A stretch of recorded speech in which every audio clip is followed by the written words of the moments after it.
തമിഴ് സിനിമകളിലെ പ്രശസ്ത നടനായിരുന്നു രഘുവരൻ ഓർമ്മയായിട്ട് 17 വർഷം കടന്നിരിക്കുകയാണ്. 150-ലേറെ ചിത്രങ്ങളിലാണ് അദ്ദേഹം അഭിനയിച്ചത്. വേറിട്ട ഭാവതാലങ്ങൾ കൊണ്ടും ശബ്ദം കൊണ്ടും രൂപം കൊണ്ടും പ്രേക്ഷകരെ വിസ്മയിപ്പിച്ച പ്രതിഭയാണ് അദ്ദേഹം. നടി രോഹിണിയുമായുള്ള രഘുവരന്റെ വിവാഹബന്ധം വേർപിരിയലും വലിയ ചർച്ചയായിരുന്നു. നടനും സംവിധായകനുമായ ആലപ്പി അഷ്റഫ് രഘുവരന്റെ ജീവിതത്തിലുണ്ടായ ചില ദുരന്തങ്ങൾ തുറന്നു പറഞ്ഞിരിക്കുകയാണ്. രഘുവരൻ എന്ന നടന്റെ അഭിനയസിദ്ധി അറിയാത്ത ഒരാളും സിനിമാ ലോകത്തുണ്ടാകണമെന്നില്ല. അടയാർ ഫിലിം ഇൻസ്റ്റിറ്റ്യൂട്ടിൽ നിന്ന് പഠിച്ചിറങ്ങിയ അദ്ദേഹത്തിന് അഭിനയം ഒരു തപസ്യയായിരുന്നു. അഭിനയിക്കാൻ അവസരം ചോദിച്ചെത്തിയ രഘുവരന് ഒരുപാട് പരിഹാസങ്ങൾ കേൾക്കേണ്ടി വന്നിട്ടുണ്ട്. 6 അടി 1 ഇഞ്ച് ഉയരമുള്ള രഘുവരന് പറ്റിയ നായികയെ എവിടെ നിന്ന് കിട്ടാനാണ് എന്നതായിരുന്നു പരിഹാസം.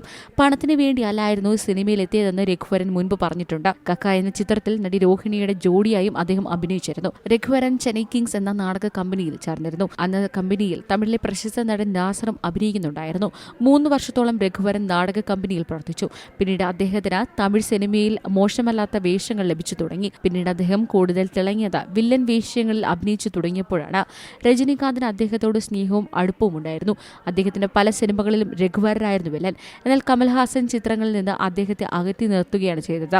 അഭിനയത്തിൽ രഘുവരൻ കമൽഹാസനെ കടത്തിവെട്ടുമോ എന്ന സംശയങ്ങളാണ് ഇതിന് കാരണമെന്ന് ചില മാധ്യമങ്ങൾ അന്ന് റിപ്പോർട്ട് ചെയ്തിരുന്നു. ഫിലോസഫി ഇഷ്ടപ്പെട്ടിരുന്ന രഘുവരൻ ലഹരി ഉപയോഗിക്കാനും തുടങ്ങിയിരുന്നു. 1996-ലായിരുന്നു രഘുവരന്റെയും രോഹിണിയുടെയും വിവാഹം. 8 വർഷം അവർ ഒരുമിച്ച് ജീവിച്ചു. ആ ദാമ്പത്യം വേർപിരിയാനും കാരണം ലഹരിയായിരുന്നു. രോഹിണിയോടൊപ്പമാണ് മകൻ താമസിച്ചിരുന്നത്. രഘുവരൻ മരിക്കുന്നതിന് 10 ദിവസം മുൻപ് മകനെ കാണാൻ വന്നിരുന്നതായും രോഹിണി പറഞ്ഞിട്ടുണ്ട്. നീ എൻ്റെ മകളായിരുന്നുവെന്നും രഘുവരൻ രോഹിണിയോട് പറഞ്ഞിരുന്നു. 2008 മാർച്ച് 19-നാണ് അദ്ദേഹം വിട പറഞ്ഞത്. മരണകാരണം ഹൃദയാഘാതമായിരുന്നു. അതിലേക്ക് നയിച്ചത് ലഹരി ഉപയോഗവുമായിരുന്നു. Entertainment desk, Zee Malayalam news.